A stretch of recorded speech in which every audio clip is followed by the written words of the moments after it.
검찰이 경남 기업 성완종 전 회장에 대해 사전 구속영장을 청구하기로 사실상 결론을 내렸습니다. 박범은 전 수석 사건과 관련해서는 이번 주부터 핵심 피의자들에 대한 소환 조사가 본격적으로 진행됩니다. 서울중앙지검 연결해 보겠습니다. 한현희 기자.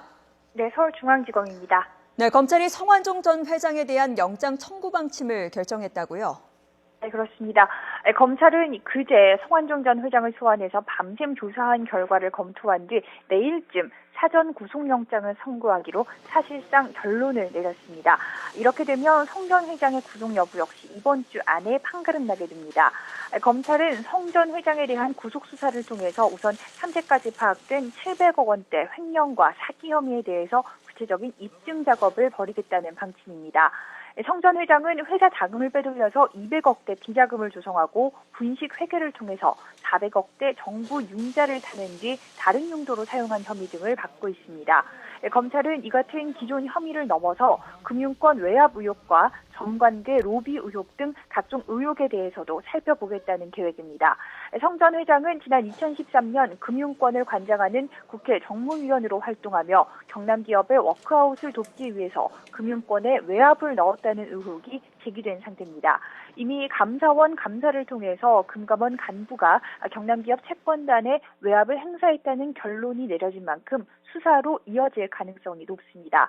또 경남 기업의 워크아웃 신청 직전에는 국회에서 건설사를 도와달라는 발언을 공개적으로 하기도 한 사실이 확인돼서 성 전 회장이 물밑에서 정관계 로비를 벌였을 가능성도 배제하지 않고 있습니다. 이에 따라 성 전 회장에 대한 구속 수사를 통해 경남 기업 부실 경영의 배경이 조금 더 구체적으로 파악될 수 있을지 주목되는 상황입니다. 박범은 전 수석 비리 사건은 어떻게 진행되고 있습니까? 네, 검찰이 우선적으로 살펴보고 있는 부분은 중앙대 분교 통합 과정에서 제기된 교육부 외압 의혹입니다. 박 전 수석이 교육부 관계자들에게 외압을 넣어서 중앙대 통합 사업이 승인받을 수 있게 도왔고 이득을 챙겼다는 것이 의혹의 핵심인데요.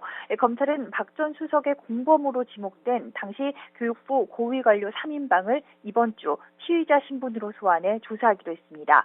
또 중앙대 이사회 관계자들을 참고인 신분으로 소환할 방침입니다. 검찰은 이들을 상대로 박 전 수석의 외압이 있었는지, 있었다면 어떻게 진행됐고 또 어떤 이득을 챙겼는지 등을 캐물을 계획입니다.